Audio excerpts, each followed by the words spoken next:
है।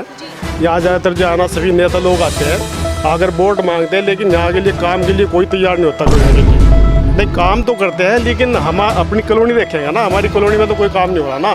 मुस्लिम सरकार बीजेपी की है ऊपर से, अब वो अकेले क्या कर सकते हैं। हमारा पिछड़ा वर्ग है तो इसकी ज़्यादा सुनवाई नहीं होती। घोषणा तो हर कोई करता है मैडम, काम तो वही है ना जब हो जाए।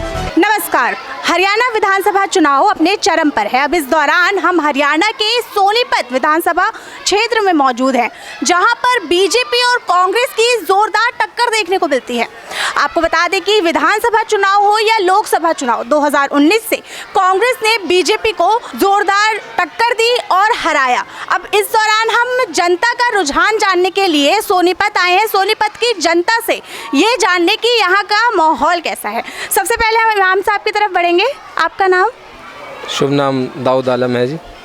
तो आप बताइए कि हरियाणा विधानसभा चुनाव आ रहे हैं, इसमें हरियाणा का भी चुनावी माहौल कैसा है? देखो जी, चुनावी माहौल का तो समाज ही बताएगा, बाकी जो है चल ही रहा है। सभी अपनी अपनी मेहनत और कोशिश कर रहे हैं और सभी जो है अपनी कोशिश में कामयाब। देखते हैं कौन निकलता है जी, कौन होगा। बाकी सियासत है, भाई है, हो रहा है, सब संभालेंगे। आप बताइए, आपका नाम क्या है? इंद्रपाल।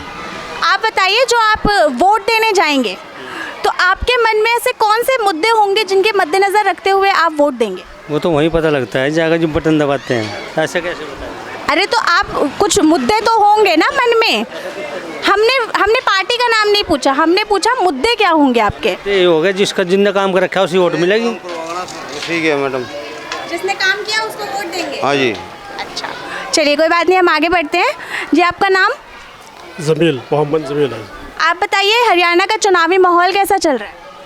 माहौल तो ठीक है जी यहाँ का। बाकी जो है ना, जो हालात को देखते हैं, जैसे मान लो हमारी मुसलमानी कॉलोनी है, यहाँ ज़्यादातर जो है ना सभी नेता लोग आते हैं, अगर वोट मांगते हैं, लेकिन यहाँ के लिए काम के लिए कोई तैयार नहीं होता करने के लिए। अभी देखो यहाँ पे मेरे ख्याल में कई साल हो गए, 1 साल से ज़्यादा हो गया, आप जहाँ गली सारी पट्टी पड़ गया है, लेकिन अभी तक किसी ना कोई काम कराने के लिए कोई नहीं आया फिलहाल यहाँ तक। वोट तो आपको क्या लगता है, अभी जो मौजूदा एमएलए हैं हमारे, उन्होंने अभी हरियाणा के सोनीपत के लिए कोई काम नहीं किया?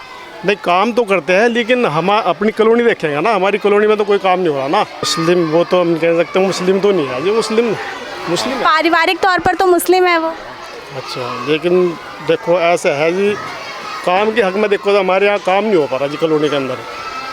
आप बताइए, आपका नाम? उस्मान।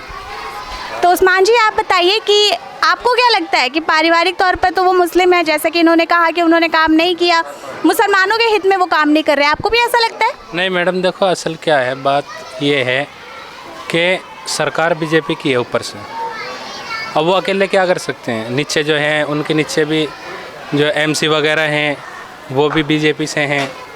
असल क्या है मैडम, हमारा पिछड़ा वर्ग है तो इसकी ज़्यादा सुनवाई नहीं होती, और ज़्यादा सुनवाई ना होने की वजह से इसी पे मैं आपको एक चीज़ बता देती हूँ। अभी एक कांग्रेस ने घोषणा पत्र जारी किया है, उसमें उन्होंने बोला है कि वो पिछड़ों वर्ग को भी उनके लिए भी काम कर रहे हैं। उस घोषणा पत्र में उन्होंने ऐसा बोला है, तो उस पर फिर आप क्या कहेंगे?